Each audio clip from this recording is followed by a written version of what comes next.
Continuamos con La Noche.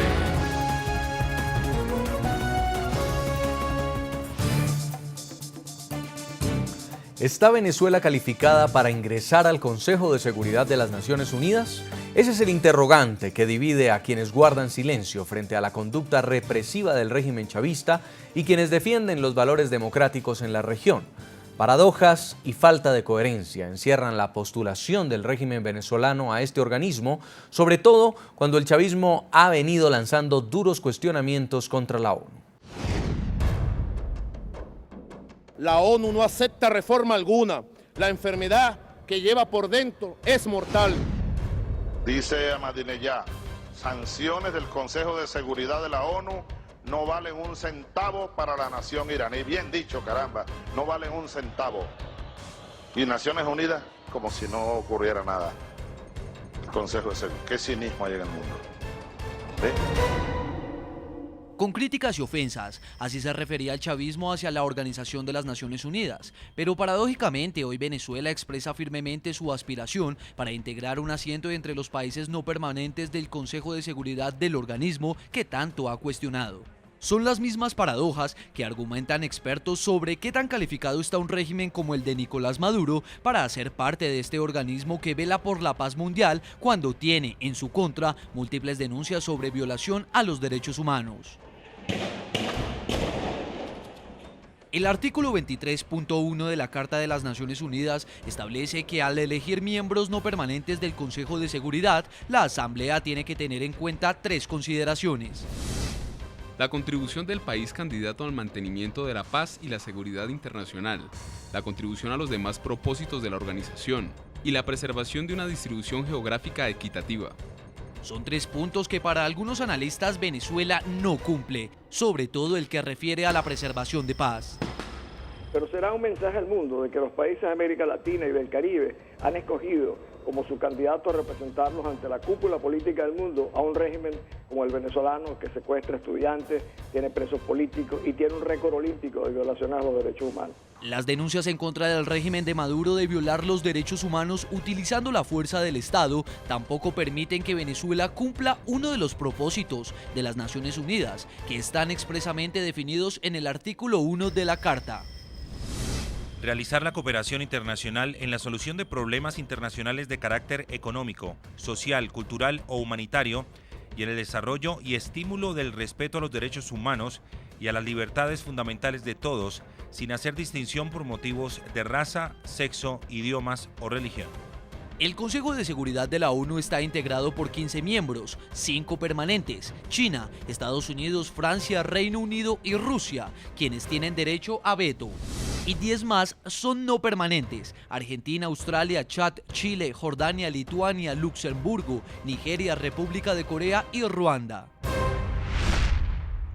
Seguimos en el programa La Noche, estamos conversando en Venezuela con Steve Elner, es doctor en Historia Latinoamericana. Señor Elner, hay 5 miembros permanentes en el Consejo de Seguridad de Naciones Unidas, Estados Unidos, Francia, Reino Unido, China y Rusia.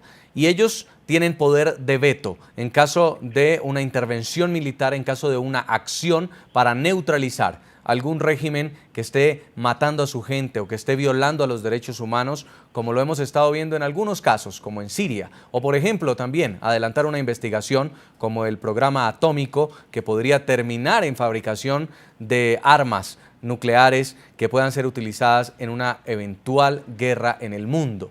En este caso, si entrara Venezuela, cuyos amigos son Siria, son Irán, públicamente lo ha dicho, incluso ha respaldado un régimen como el de Corea del Norte, ¿cuál sería entonces el peligro o la actitud que puede asumir en este caso Venezuela dentro del Consejo de Seguridad?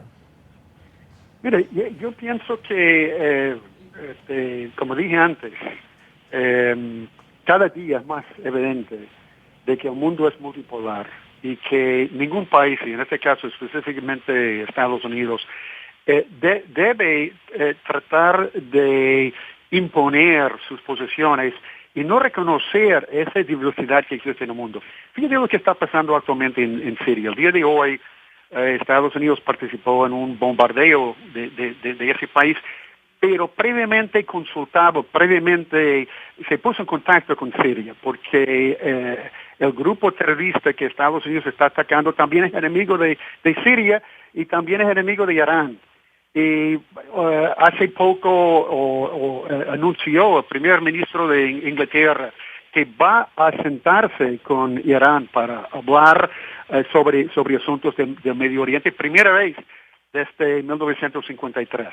De manera que yo pienso que esa amplitud es necesario y que ese punto de vista de situaciones polarizantes en que nosotros somos los buenos y ellos son los malos.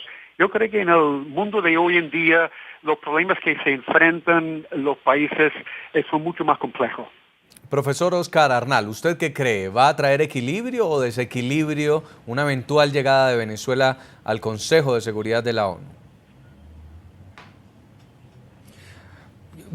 Yo sinceramente creo que ese consejo ya está muy desequilibrado. Imagínense ahí Rusia por un lado, China por el otro, Estados Unidos. Ahí no hay ningún tipo de relación de equidad, sino geopolítica e intereses en función de lo que se hace colectivamente y de las alianzas que se hacen. Digamos, eso más bien es peligroso para el mundo. O sea, y es lo que se ha hablado de una tercera guerra fría. Por eso pienso que la presencia ahí de Venezuela, digamos, no es conveniente para la América Latina, pero si los países de América Latina así lo han decidido, bueno, está la unidad por encima de todo. O sea, yo creo que los países de América Latina, que como decía el historiador, hoy día están de alguna manera más unidos que nunca, esa unidad debe prevalecer y Venezuela debe votar ahí en función del compromiso unitario con la América Latina. Y digamos, y en función de que los países de la América Latina, la mayoría de ellos viven hoy en regímenes democráticos, donde hay libertades. Claro, en todos hay violaciones a los derechos humanos. No es que Venezuela sea la única mancha negra que hay ahí. O sea, en la mayoría de los países de América Latina todavía no hay democracias verdaderamente estables, verdaderamente sólidas. Digamos, la democracia siempre es perfectible. Es como decía Churchill, la democracia es el menos malo de los sistemas de gobierno. Pero hay casos de casos, profesor. Eso evidente. Claro, por supuesto, pero lo que digo, yo tampoco pienso que Venezuela va a adoptar en un organismo tan importante como ese una posición realmente extrema en contra de los propios países latinoamericanos, por ejemplo, de un país con una cultura tan grande en materia de respeto a los derechos humanos después de Pinochet, como Chile, por ejemplo, o de Costa Rica. Va a estar en función de la identidad. Inclusive, yo iría más allá, esto puede ser hasta escuela para Venezuela, para algunas posiciones extravagantes que ha tenido Venezuela, porque ahí se maneja una diplomacia realmente muy fina. La propia diplomacia de China, puede servir de ejemplo a Venezuela, paradójicamente. O sea, un país donde es un país de partido único, donde no hay libertades, etcétera, o la propia Rusia, puede ser escuela para Venezuela, y eso es importante. Bueno, veremos qué ocurre entonces en la votación que hagan los miembros de la ONU para elegir sus 10 sillas no permanentes en este Consejo de Seguridad. Quiero agradecerle mucho en nuestros estudios de Caracas, Venezuela, a Oscar Arnal, profesor de Asuntos Internacionales de la Universidad Central de Venezuela, por habernos acompañado. Muy amable. Gracias. También en Barcelona, Anzoátegui. Gracias, doctor Steve Elner. Él es doctor en Historia Latinoamericana. Muchas gracias por habernos acompañado. Bueno, gracias por la invitación y buenas noches. A todos nuestros televidentes los invito a que nos sigan enviando comentarios a www.ntn24.com. Pueden escribirnos en Twitter, @ntn24, @segurizatinTN24, @Jason Calderón y @lanocheNTN24. La noche seguirá encendiendo las luces para que usted vea el punto clave de la noticia. A todos, que pasen muy buena noche.